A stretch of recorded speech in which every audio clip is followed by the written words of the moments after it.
মুসা আলাইহিস সালাম একবার বনি ইসরাইলের মাঝে আলোচনা করছিলেন, হঠাৎ এক লোক বলে যে ইয়া নবী আল্লাহ মান আ'লামু ফিল আরদ, বর্তমান পৃথিবীতে সবচেয়ে বড় জ্ঞানী কে? তো মুসা আলাইহিস সালাম বলে ফেললেন আমি সবচেয়ে বড় জ্ঞানী। এটা ভুল বলেন নাই, কারণ যাকে আল্লাহ তাআলা ওহীর জ্ঞানে ধন্য করেন তিনিই তো সবচেয়ে বড় জ্ঞানী। তো আল্লাহ তাআলা এই রেসপন্সটা, এই আনসারটা পছন্দ করেন। আল্লাহ তাআলা চাচ্ছিলেন মুসা আলাইহিস সালাম যদি বলতো যে আল্লাহই ভালো জানে বা আল্লাহু আ'লাম, আল্লাহই সবচেয়ে জ্ঞানী, এটা আল্লাহ পছন্দ করতেন।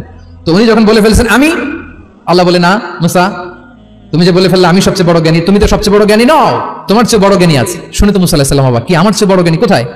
আল্লাহ বললেন ইযহাব ইলা মাজমাইল বাহরাইন, দুই সাগরের মিলনস্থলে যাও, ওখানে আমার এক বান্দা আছে ইসমুহু খাদির, ওই খাদির যারে আমরা বাংলায় খিজির বলি আর কি, এই খিজির তোমার চেয়েও জ্ঞানী। আল্লাহু আকবার।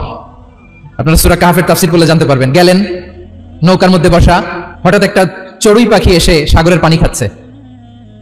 অনেক, to make the long story short, বড় স্টোরিকে আমি ছোট করে বলছি।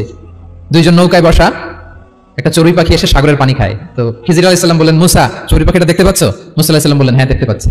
চড়ুই পাখি যে পানি খেলো মাত্র, এটা দেখেছো? হ্যাঁ দেখেছি। পানি খাওয়ার কারণে চড়ুই পাখির চঞ্চুতে মানে ঠোঁটে যে একটু সাগরের ছিটে ফোটা পানি লেগেছে, দেখেছো? মুসা আলাইহিস সালাম বললেন হ্যাঁ দেখেছি। তো খিজির আলাইহিস সালাম বললেন এই যে সাগর থেকে, মহাসাগর থেকে পানি খাওয়ার কারণে চড়ুই পাখির ঠোঁটে সামান্য সাগরের ছিটে ফোটা পানি যতটুকু ঠোঁটে লেগে আছে, এটা হচ্ছে তোমার, আমার আর মহাবিশ্বে আমরা যারা আছি সবার জ্ঞান। আর পড়ে থাকা মহাসাগরের পানি হচ্ছে আল্লাহর জ্ঞান। চড়ুই পাখির ঠোঁটে লাগা পানি তোমার, আমার আর পৃথিবীর সবার, আমাদের যে জ্ঞান আল্লাহ দিয়েছেন এটা। আর মহাসাগরের পানিগুলো কার জ্ঞান? ওয়ামা উতিতুম মিনাল ইলমি ইল্লা কালিলা। আল্লাহ বলেন একেবারে ভেরি লিটল, যত সামান্য জ্ঞান দিয়ে আমি তোমাদেরকে দুনিয়ায় পাঠিয়েছি।